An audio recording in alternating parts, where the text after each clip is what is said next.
All right guys, so today I've got some exciting news. I'm actually interviewing Cameron Smith. Now he is a business owner. He runs his own accounting firm along with a lot of other little companies that he's a shareholder in. Likewise, Cameron's going to go through his career highlights, how he got into accounting, how he got to travel abroad, and he's going to give you guys some great tips that you can apply to your career straight away. We're also going to go through what do you do if you don't have the best grades. So stay tuned and you can find all of that. Likewise, if you stay tuned right to the end, I'm going to give you a little bonus course that you can use for your job interviews specifically. So check out the video, leave a comment below, like, subscribe, and let me know what you'd like to see next. All right, awesome. So first of all, Cameron, I'd like to thank you for being on the podcast. This is the very first one that I'm actually doing, and I've never had anyone else on there before. So let's see how you go. Thanks, Don. My pleasure. Basically, the way I wanted to structure this podcast is designed to help people going for jobs, how to get through a job interview process, what they can do to study, what they can do during university, what they can do if they didn't have the best grades, and how they can effectively sort of plan their career out a little bit. So first of all, what I really wanted to do was get people who actually hire people on the podcast to interview them. That way, it would actually help people what the inside view is on how to actually apply for a job and how to be successful. So before we start anything, I always start off with, give us a little bit of a background about yourself. Do you want to go through, but just simply, what did you study in university or in high school? What university you went to? We'll go from there. So I studied at what was originally, well, back then, Kingsbury Tech, which through the Kennett era merged into Reservoir District Secondary College. It was during a time where they were consolidating some of the schools that probably didn't have too many, young families in the area. Did okay, did pretty well, good enough to get into Melbourne University. So enrolled there in a Bachelor of Commerce. Now, Bachelor of Commerce is a degree that's I think it's the way they do a lot of the degrees now. They're quite broad in their scope. So they kind of start out where you can, do the basics and then find your direction within the degree. So a degree like that, you can go into being an actuary, for example. You can look to do marketing as a specialisation. There's a couple of others. Ultimately, I ended up just doing it's probably the more well-written, well-trodden path, which is to do those subjects which will qualify you later on in employment as either a chartered accountant or CPA.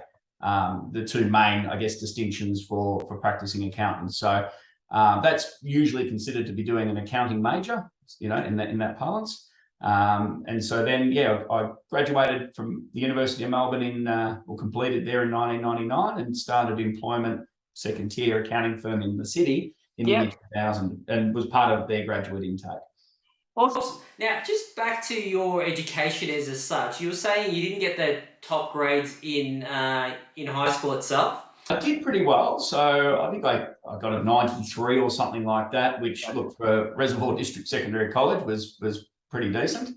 In regards to probably how that school performed at least. But it was enough to get into the Bachelor of Commerce at Melbourne, which is not bad. What would you say to a student who possibly didn't do the best at school themselves and maybe couldn't get into Melbourne? Do you think getting into another university or starting at TAFE would actually be a hindrance for them in their career itself? No. So I think early doors, Don, it can... Look, the university degree, and look, times may have changed. We're going to realise I'm talking probably 20 years into the future. And so, some of these bigger firms might have changed their way, but it certainly would have affected the ability to get into certain graduate programs. In terms of your career path and what you're able to achieve and accomplish, definitely not. Definitely not. There's ample opportunities. Not all the path to success is not always requiring you to go work for a Deloitte or a top four, what are considered the top four accounting firms. I think, you get probably broader ranges of experience in smaller firms. So I wouldn't say, look, if you don't get into whether it be Melbourne or Monash or RMIT, which are generally considered the biggest, the best three for accounting, I don't think that should deter you at all. And for example, my business partner here actually went back into a career at a mature age and did that via Swinburne TAFE. So he went back and did the accounting basics through TAFE, then applied as a mature age student to go back to university and so on and so forth. So no, my message would be don't, your year 12 results are not the be all and end all of what you'll end up doing in life. I think we place too much emphasis on that. And I think secondary, don't be deterred if you don't get into certain, whether it be certain universities or certain graduate placements. And you find it quite interesting as well that when you're going through year 12 or the final years of high school, you're kind of expected to make decisions for your life that you have no life experience about. So and I think, I'm not going to say it's uniquely Australian. I lived in the UK for a couple of years, and they certainly don't do it that way. So over there, for example, you go and do a degree in whatever you like, and then once you complete your degree, you then essentially start your vocational training on the job. So the graduates that I worked alongside when I was working in the UK, some of them had done ancient Greek history. They'd done a degree in poetry or things of that nature. So they weren't required, I guess, at an exiting of year 12 to make those life decisions, like you said, at an age where your life experience is pretty limited, your work experience is non-existent. I think it's something that we do here that, I think puts a lot of pressure on kids that are around that 17, 18 years of age. And I think, probably it's reflected in the fact that a lot of people change their mind as they're in uni. We have quite a high rate of attrition, I think, in terms of university placements. Correct. So as a funny anecdote on that point, I personally went into engineering when I was studying myself. Yep. And I think about a year into engineering, and again, it was quite broad as well in the sense the way your commerce degree was, as in you do a broad number of subjects and you sort of get to specialise in year 2, year 3, year 4. However, interestingly enough, I hated engineering my first year, and I actually went out and picked up a commerce degree in my second year, and then from there I actually studied financial planning.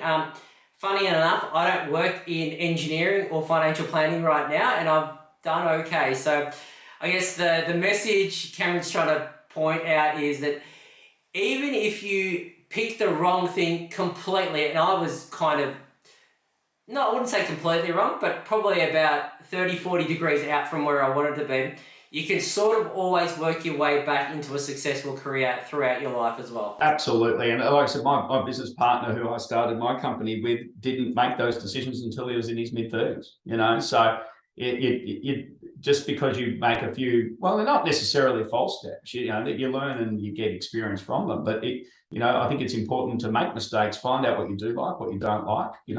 We work for 40 plus years, and it's important that we do stuff that we get some satisfaction out of. So no, absolutely, Don. There's no, there shouldn't be any kind of, I guess, don't think because you haven't got a decision right at 18 years of age that should define what you're going to do for the next 20, 30, 40 years. Yeah, perfect.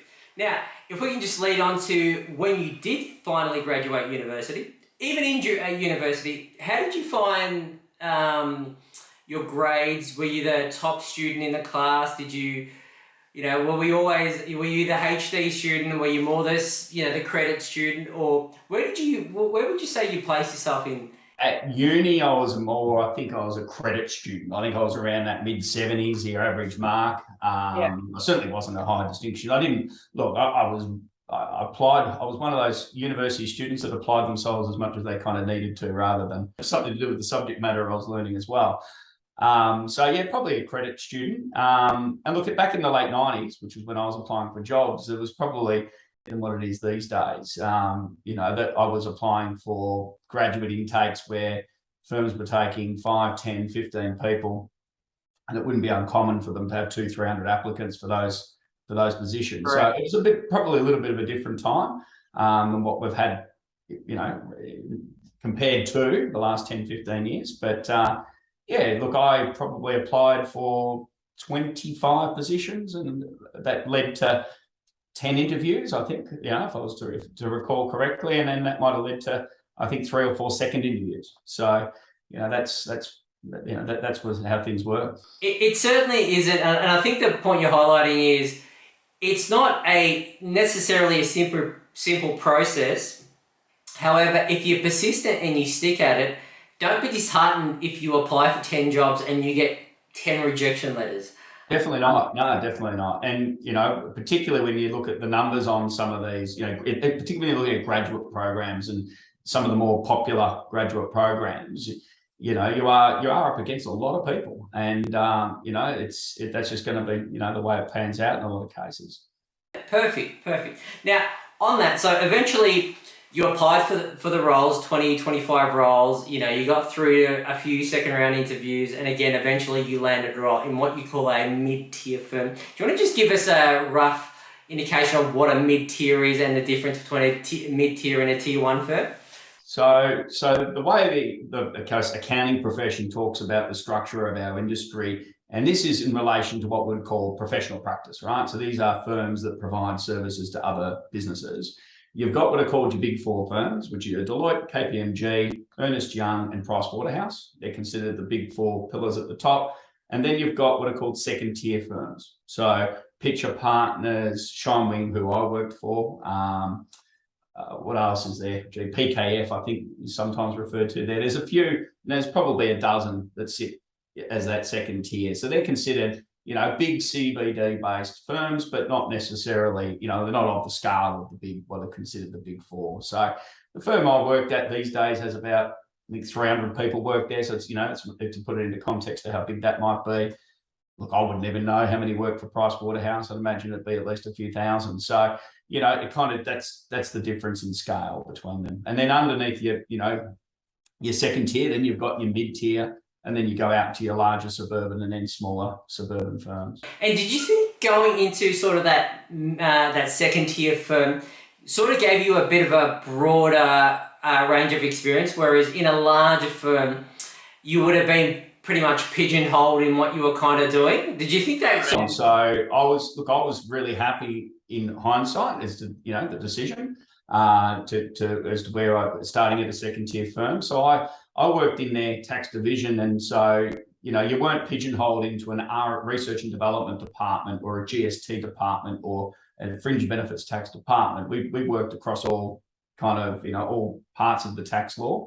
And so you're right. I think the smaller you go, look, in the suburban firms you do everything basically. So look, I think the smaller you are, the more broader range of experience that you get. And I guess it really does depend on what you want to get from that. When you're doing these graduate programs, you can kind of compare it to doing an apprenticeship. It's like doing a 4-year apprenticeship. So you really know nothing day one. To get your uni degree, you'll only use probably 5% of that at work. You then, for the next 4 years, gaining some experience, completing your CPA or your chartered accountancy, and then qualifying from that alongside that work experience. So, I think, like any apprenticeship, the more broad your experience base, I think the more you get out of it. And on that experience as well, I really have a question to ask you, because I actually started in a very tier 3 accounting firm as well, believe it or not, in their financial planning department. What were the hours like in the first years of working? Were they 9 to 5? Did you get in? Did you have your 2-hour latte? And then was it just that latte lifestyle where it's very easy and you got your weekends off and everything like that? Or? No, it wasn't. Look, I must admit they weren't too bad. Probably more 8:30 to 6. We used to do some work for some listed trusts in July, August. And so they might, when we did that, look, we would go to Sydney for a couple of weeks and work probably 16, 18-hour days for that period. So it can be a little bit seasonal, but look, I think, it certainly wasn't latte season. It was, it was hard work. When I started too, was the year GST was introduced. So there's a bit of demand outstripping supply in terms of accounting services at the time. So that, that led to a really probably an 18-month period where, it was just chaos trying to get, that was a huge change to the tax system at the time. So, look, I would say it wasn't easy, but it was seasonal. And how did you cope with that stress? As a grad, you come out of university, you think you know everything. You kind of realize in about the first week you don't know a lot. You can format documents really nicely, and everything they kind of tell you in university, you kind of starting to realize in that, that first month to 2 months that a lot of this doesn't really apply, and you've got to sort of move away from that theoretical base and go more into it. I think you make an excellent point. Look, I can remember it vividly. It took a big adjustment. It took a big adjustment in being able to even, be sitting at a desk and punching out an 8-9 hour day. Like, I hadn't done that before. I'd worked at McDonald's, I'd worked at the MCG, I'd, worked in a factory even, but just sitting in the one spot effectively, in an office environment took a big adjustment. And it was also an adjustment realizing through all that work you'd done, you'd gone to uni, you'd studied hard, all the rest of it, that really you knew bugger all. Right? Day one, you knew bugger all. And you kind of had to reset your ego, if that's the right word, and really appreciate that, you've got a lot to learn here, and it's going to take a while. And look, the other thing I probably needed to adjust to was the CBD commute, just even, getting on the train, rolling into the city, right, punching out that 9-hour day, getting back on the train, getting home. It's quite a physical adjustment, as silly as that might sound, as well as a mental one. Different to that university lifestyle where you're kind of in a bit of a bubble. You think the world works for you, you can change the world and everything. And did you find that in your first job that you're in there, you're actually doing photocopying sometimes? Oh, yeah, I was updating accounting manuals. So back then they used to have the old accounting manuals, and they'd send the updates in actual pages where you'd have to slot them in with certain things had changed. So, I was just doing very basic stuff. It's an interesting point that you say. It's really your ego that you need to adjust a little bit. You can't think you're too good for something, and I think that really brings you back out of that bubble, out of university, and back into sort of some more normality, if that makes sense. Yeah, I agree, absolutely. And that's, it probably takes, I wouldn't even say weeks. I reckon it took a couple of good months before you kind of find your feet, slowly just get yourself into that, the routine and the routine of learning, the routine of realizing everything is actually new to you, notwithstanding that you're an accounting graduate. Yeah, definitely. I've got a question on that as well. So after that couple of months of routine, how long did you think it took you to kind of get to because at the start, you don't know what you're doing paperwork, everything is changing.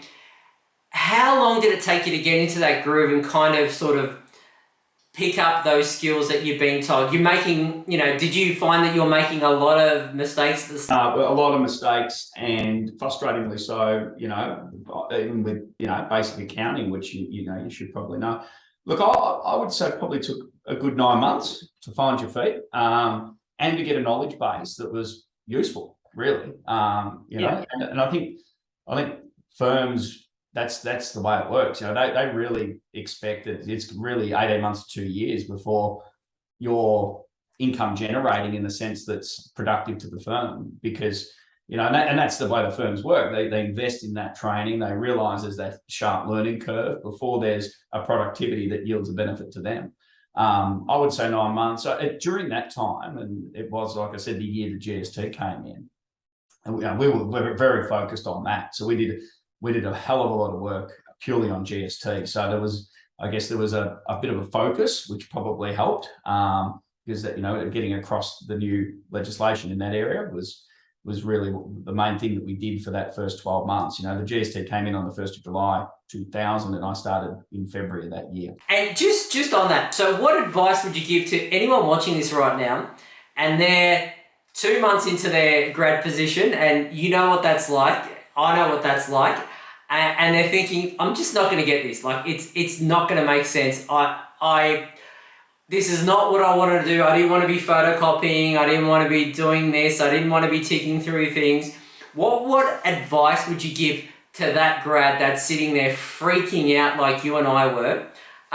What would be your advice to that? You've got to stick it out. And I think you've got to realize that these things, it does take time. I think, you really got to, and we said it before about, you just got to put your ego aside and realize that it doesn't mean you're not intelligent or you're not able or capable. It just means that it takes us time to, adapt to a full-time position, right? Firstly, in terms of your mental capacity, just to even do that. And secondly, to develop a skill set, a knowledge base from a practical perspective, not an academic perspective.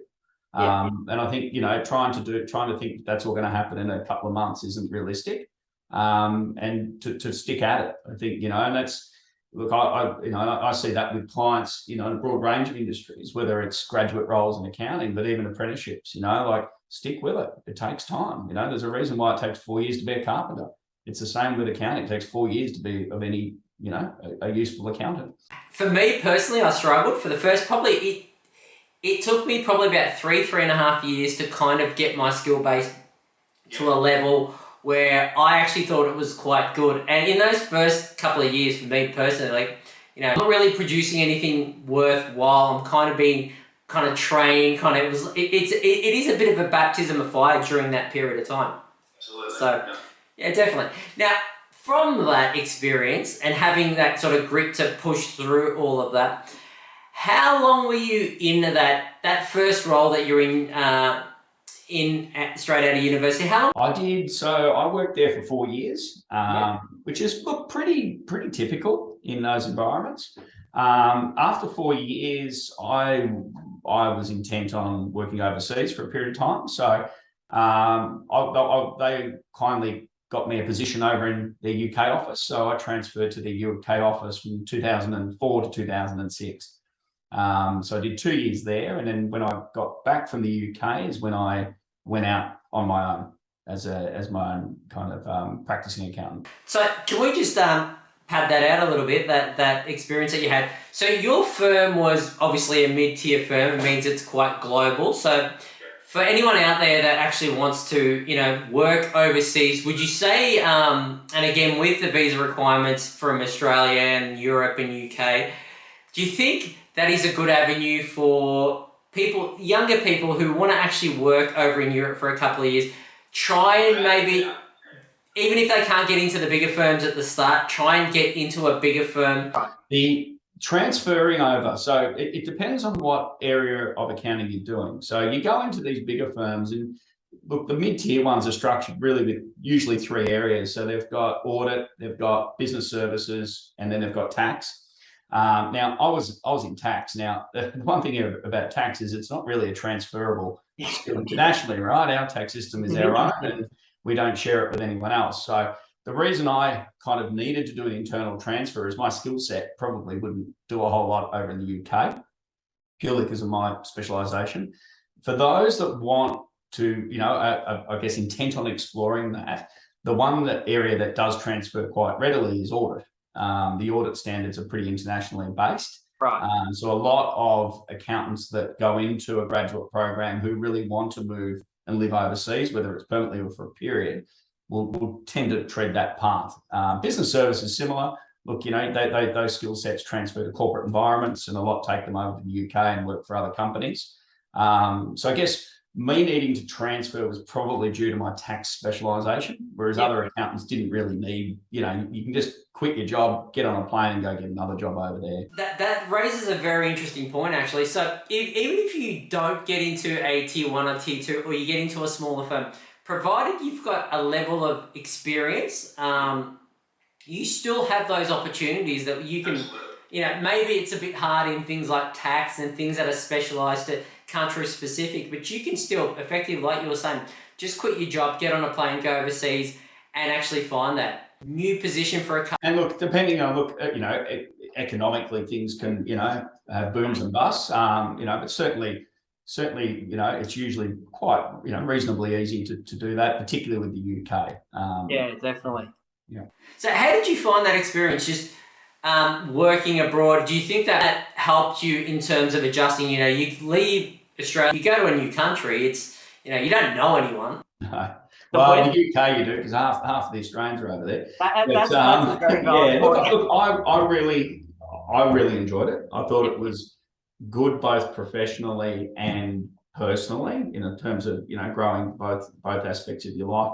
I think professionally, working in the UK, I'll be honest, like the one area I thought it was really good at developing was my English, funny enough. Like, they're writing, just learning better writing skills and better ways of, writing letters or client correspondence and stuff like that.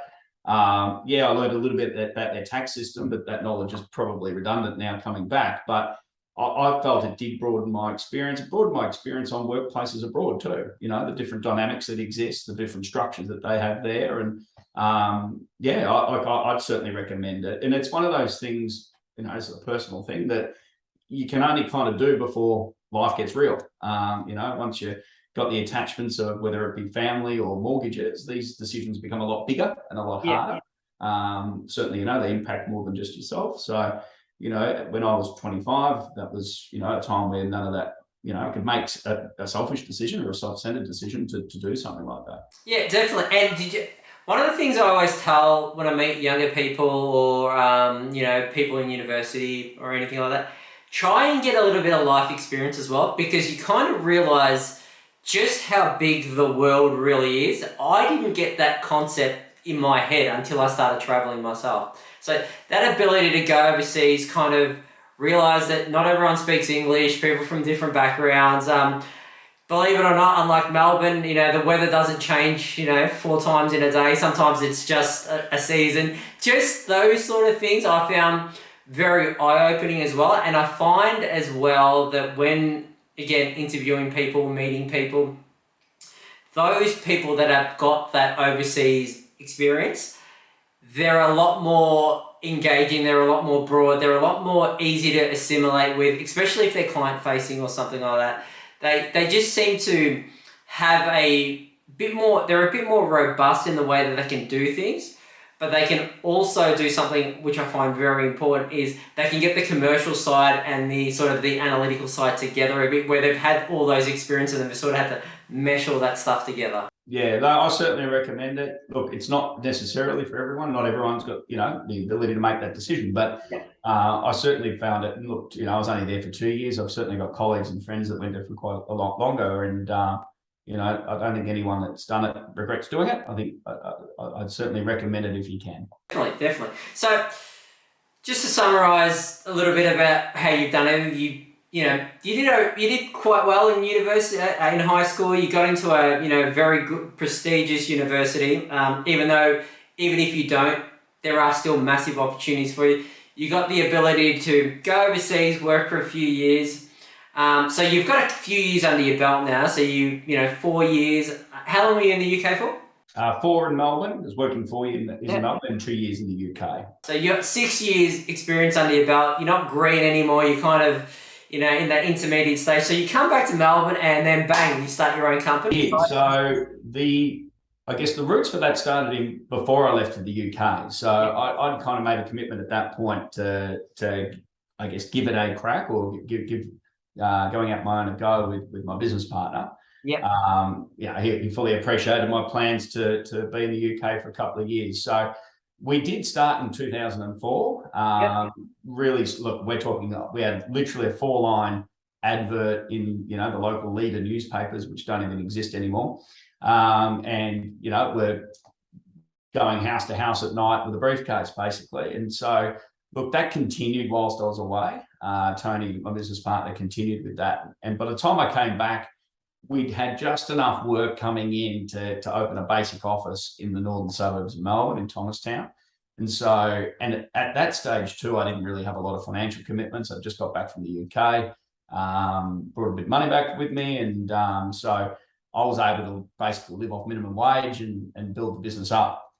So I jumped into that full time. Tony continued to work full time for someone else until we got enough revenue to for him to throw that in and come on board, which I think was about 6 to 9 months after I got back. Gotcha. So just on that, so you started the company before you left to the UK? We did, but that was always on the basis that I was going. Yeah, so I was going to be away for those 2 years. And when I came back, like I said, there was just enough client work for me to, to survive, basically. And so, yeah, we had a little basic office set up in Thomastown, and we're just chasing some work. And look, back in those days, we would work all day in the office and then, put the briefcase in the car and maybe do 3 or 4 mobile appointments, house-based appointments after dark. And, roll in at 10 p.m. It was those early stages. It was a lot of hard work.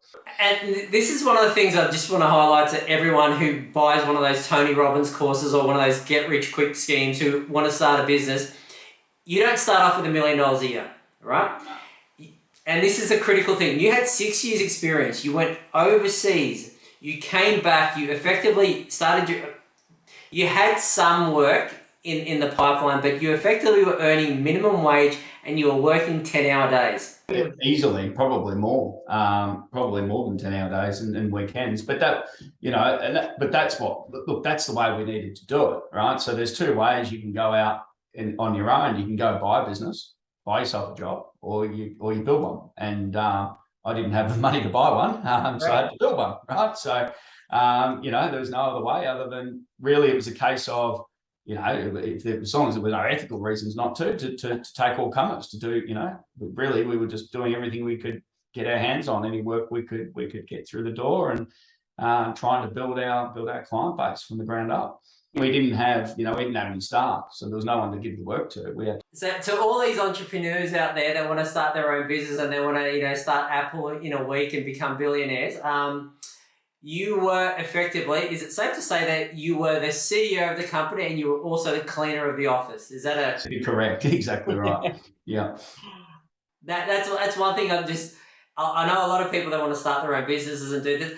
I think they don't realize just the amount of work that's involved in the first 5 years. But in your case, for example, you were saying the first 9 months, it was, First 9 months, it was tough. Yeah.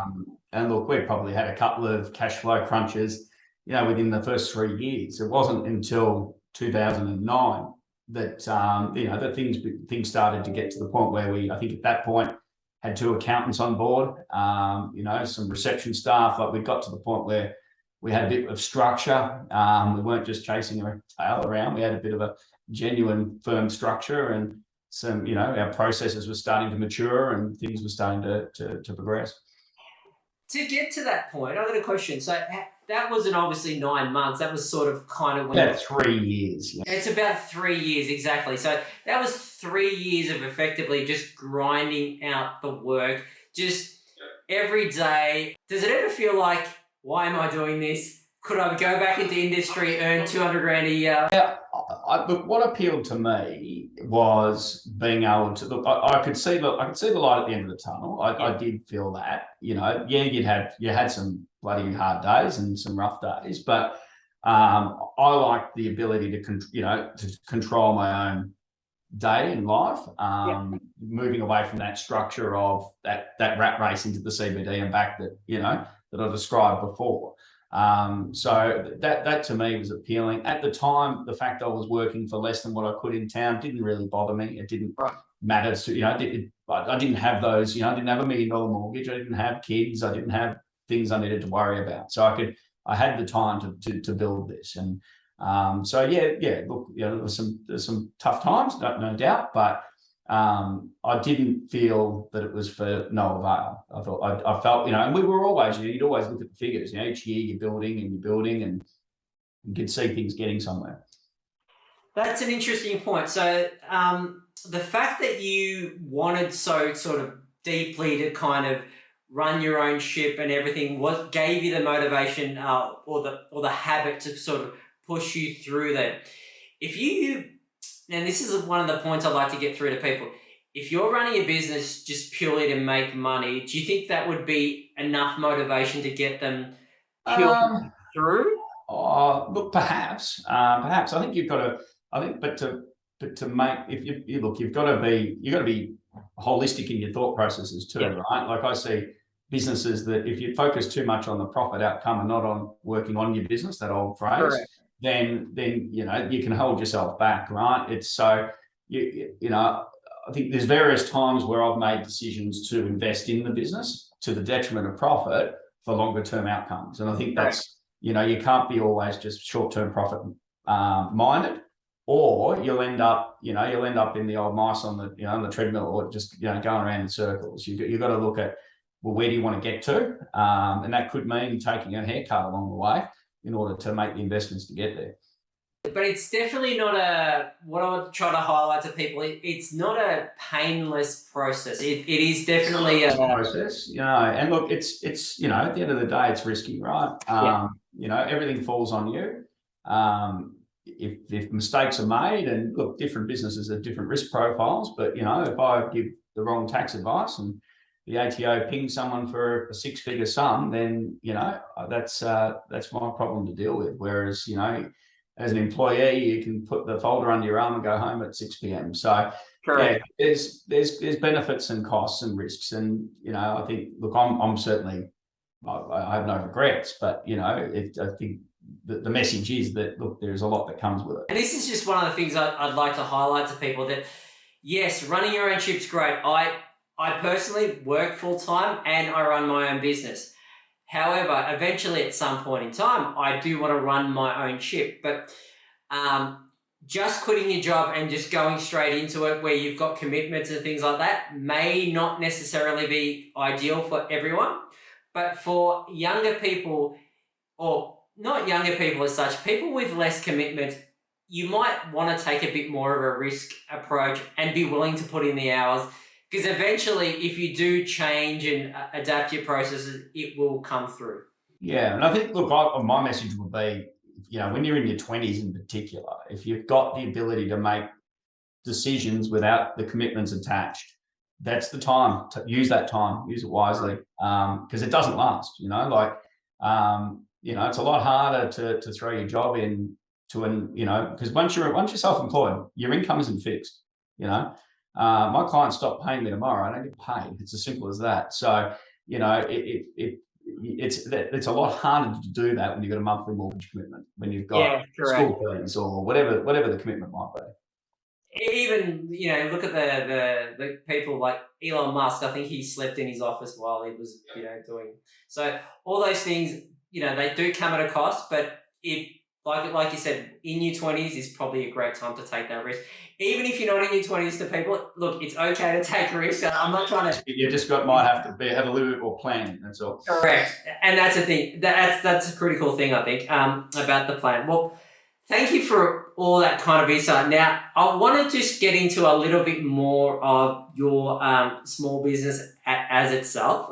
So can we just get into its size? And I'd like to discuss about a rough indication of how big your company is. You don't have to give any revenue numbers or anything like that. Just how many people. I run three businesses these days. Yep. So I've got an accounting firm. We have 12 staff. So I've got 8 professional staff and 4 admin staff. Yep. That's my one I'm primarily engaged in day to day. I've also got a loan broking company that has 2 staff. So a main person that looks after the business, and then someone that assists him. And then, funnily enough, I own a flooring business, and that's got 6 staff, and they do, that's like a retail operation where we sell carpet and flooring and install it and all that kind of stuff. Now, I'm the finance director of that. I don't actively work the floor, but yeah. So I guess I employ across a couple of different sectors. So all up, I think about 20 people. That I've got working. Yeah. You definitely took that whole diversify your investments thing quite seriously. Well, and that was an intention. Look, the broking is a complementary service to the accounting and tax. The flooring is a bit more of a a longer term investment outlook to try and diversify into different revenue streams that aren't with unearned income, so to speak. Yeah, definitely. Now the reason I asked about the size of the business is I want to get some sort of indication of the types of people you hire as well. So do you hire both from junior, mid, and senior people? Yep. Yeah, I do. So I've got so we've got. Well, I've got 2 main directors, who's me and Tony. I've then got a senior manager who basically who's the practice manager. She runs the whole show. Yeah. Now, I think she's got 24 years experience. She's quite senior. All the accountants effectively report to her. So the structure here is she manages all the workflow. Our job as directors is to bring the work in, maintain and develop the client relationships. But in terms of the actual nuts and bolts file work, she runs that whole thing. Under her, we've got, I think it's 4 qualified accountants and then a couple of juniors underneath that are, still completing their CA or CPA program. Perfect. So it's safe to say that you hire. So you've got juniors in there that are still doing their. Yeah, we have grads, and we've got people with 20+ years experience. When you're doing that hiring process, what are some critical red flags that you look out for when you're hiring someone that it kind of instantly knocks them out, like before they even get their foot into the door? The usual process will be, these days we engage with recruiters for cost reasons. You don't want to, but that's just when you're dealing in accounting, that's part and parcel of it. We'll put out an advert on Seek, and these days we'll also use LinkedIn. So our primary three sources are those three, and I don't think that'd be atypical. What do I look for? Basic written communication skills. I hate, obviously a typical application will have a basic letter and a CV. If the basic letter is all over the shop, it's just a red flag that, this isn't someone who's going to put together a basic client communication email to a client, things like that. I think, I'm a little bit pedantic with my letters and whatever else. So I just look for I don't expect anyone to be Shakespeare, but just, basic written communication skills from me are paramount. The other thing we broadly look at, you try and piece together the CV to get a bit of a map of what the person's career path looked like. Certainly people that stay no more than 3 months anywhere, unfortunately, is a red flag. There might be reasons for that, and sometimes we'll still interview to delve into those reasons.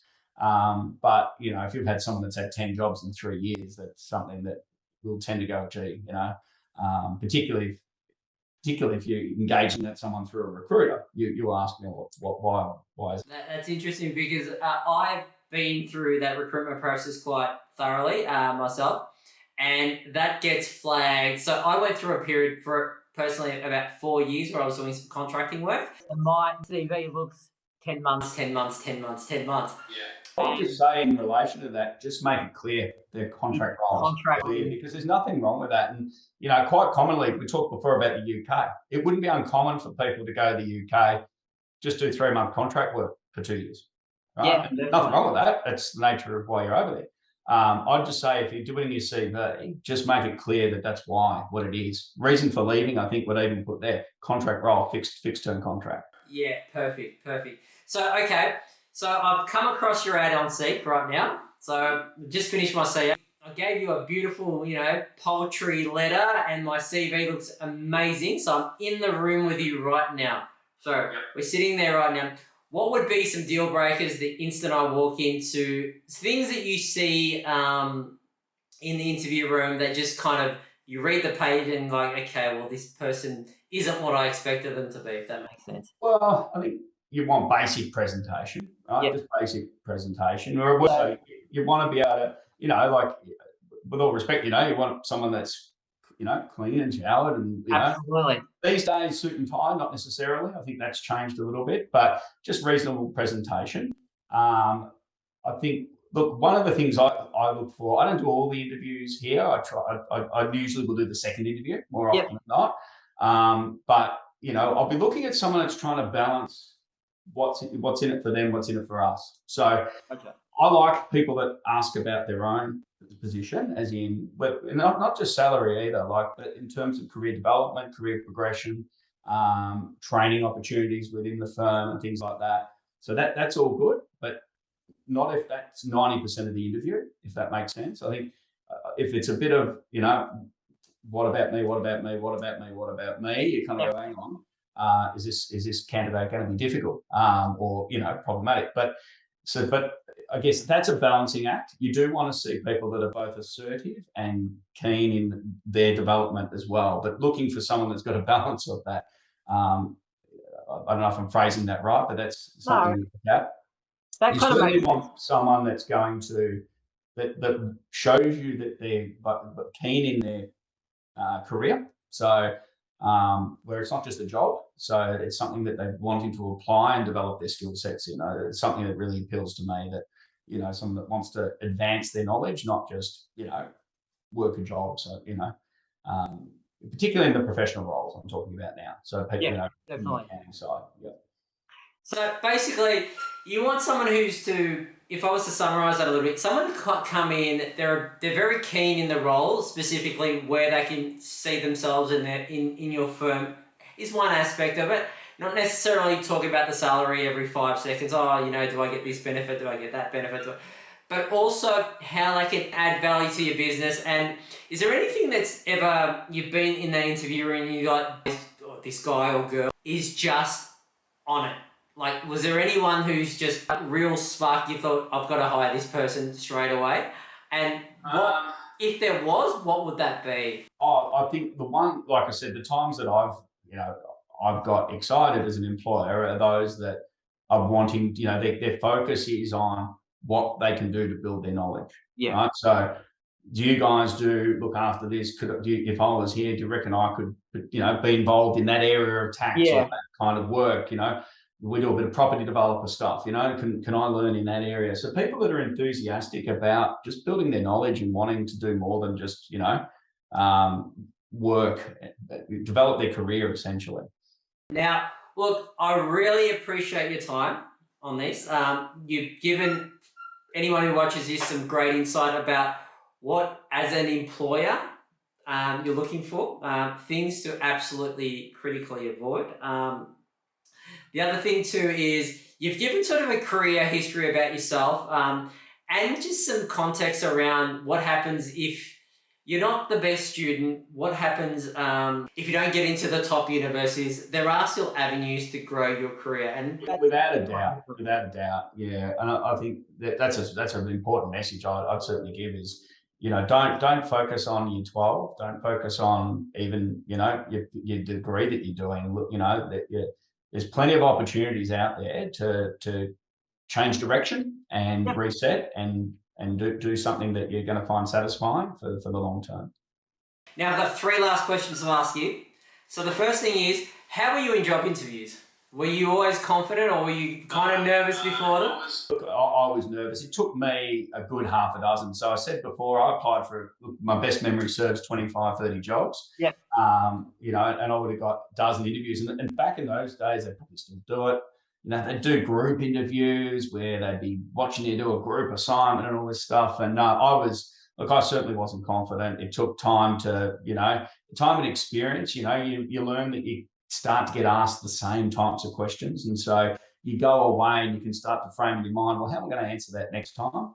Look, don't be perturbed with the first couple of interviews aren't going too well. Just take away from it. And most structure that, a lot of the bigger companies in particular will structure their interviews very similarly. So, just kind of rehashing in your mind how you might answer it next time would be the way to go.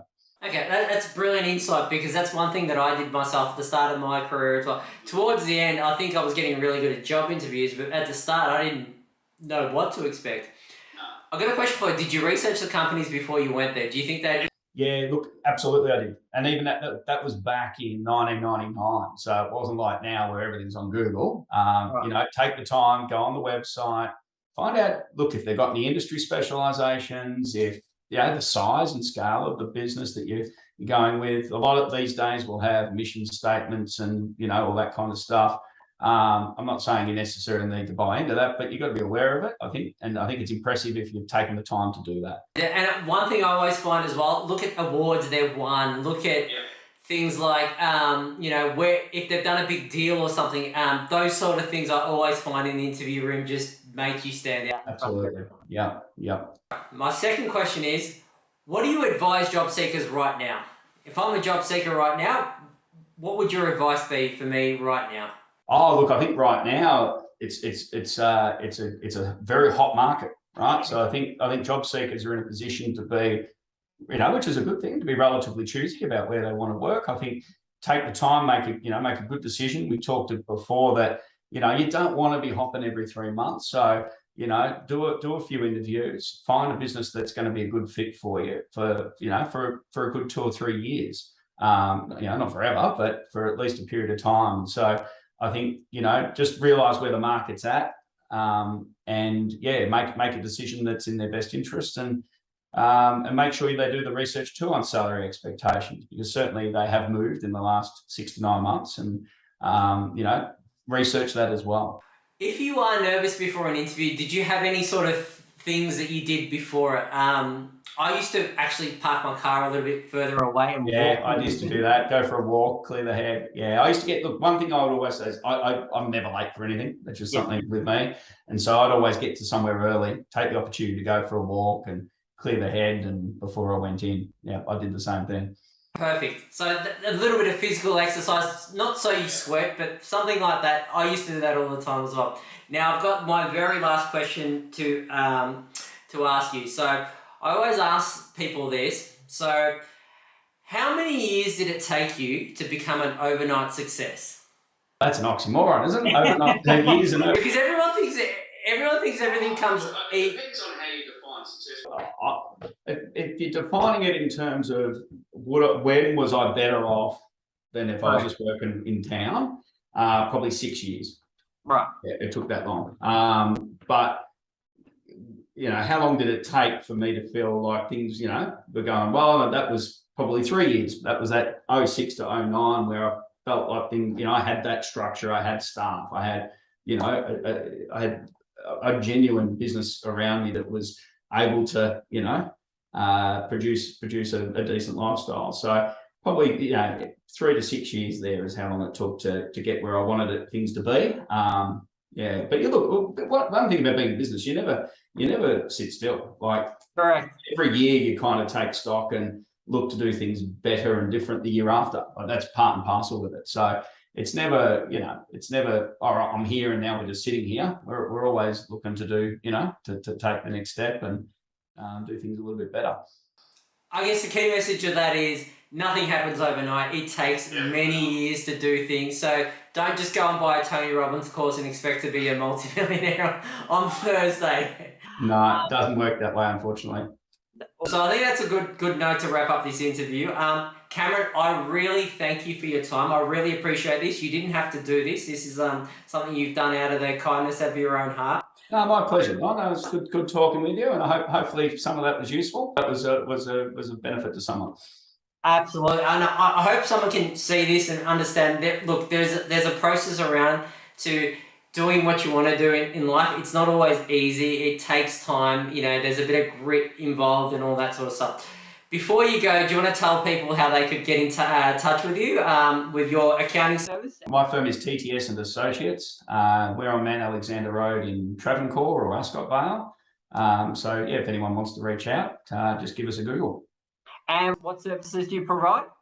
We look after small to medium business, so accounting, tax, compliance, and tax advisory. So if you've got any kind of one-off transactions and need some advice, we can handle that. I won't keep you anymore. I really appreciate your time for this. No worries, no. And we'll actually catch up. We're catching up this week, I think. We are Wednesday night, I think. We can chat a bit more at that time. Okay, thanks, Don. Well, thank you for your time, Cameron. Good night, mate. All right, see you later. Bye. All right, guys. So that was the interview with Cameron Smith. And I hope Cameron gave you some insights on what you can do with your own career and your own studies so you can have a fulfilling career. Maybe it's in accounting, maybe it's in something else. But the lessons that Cameron talks about can be applied broadly across any different field. So I've left a link in the bottom of this video where you can get access to Cameron's business, and you can seek him out for the professional services that he provides for businesses. So for any of you that are preparing for a job interview or are planning to get ready to do job interviews, if you check out the link in the description below, you can get access to my free quick starter guide on how to prepare for a job interview. We go through things like your fashion, your hygiene, and critical things that you need to know. Also, I'll give you some exercises on what you can do to become a little bit more confident just before the interview. So if you want to get access to that, just check out the link below and I'll send you my free video course. Thank you.